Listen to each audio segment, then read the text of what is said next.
What's up guys? So today I'm going to be installing some more structural bracing on the BMW E30. So let me show you what I got. Garagistic X brace right here. This is in red. They make this in different color options, but this brace is really cool.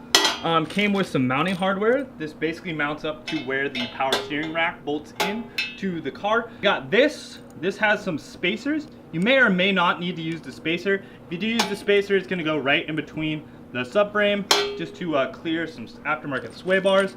And then this is going to bolt up right where your lollipops go. And we're going to use this new nice hardware.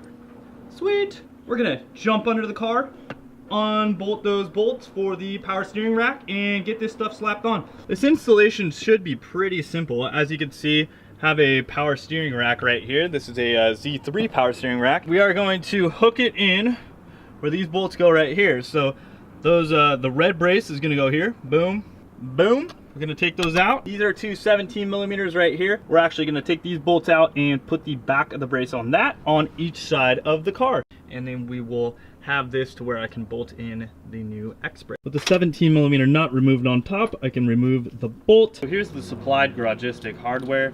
Like I said, if you want, you can use this spacer in between if you have big sway bars or something like that. I'm gonna attempt to use it without using the spacer. As you can see, I have my skid plate installed. I just went ahead and put this bolt in real quick just to keep it lined up. Now what I'm gonna do is I'm gonna remove the 17 millimeter bolts that are keeping in my lollipops. These are Garagistic treehouse mounts right here. These are kind of an M3 style. They're more of a solid Delrin bushing, and they work really, really well. They're really awesome. Or it's taking off these two 17s.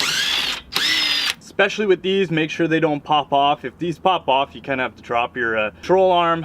For these particular mounts, regular lollipops, not such a big deal, but these solid mounted ones can be a bit more of a pain to get back on. So now we got these bolt holes off here and here. We got those off over there. We're gonna use the extra hardware over there and mount this thing underneath the car. As you can see, the X brace is over the top of the lollipops, and now I have to line it up right here with these bolts as well. So I'm gonna go ahead and smash those down a little bit so I can snug it up a little bit more and get it a little closer, and then I will work on the power steering bolts. And it does look like it's gonna work with the skid plate. I wanted to do it with the skid plate on. I know it's a bit more of a pain in the butt. I think that this, you know, having a skid plate on a lowered E30 is definitely a must.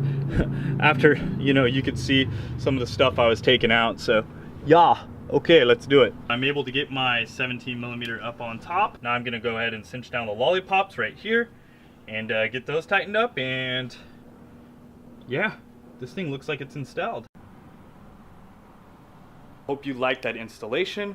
Go ahead and like, share, and subscribe, and we'll talk to you guys soon. Later, wrench on.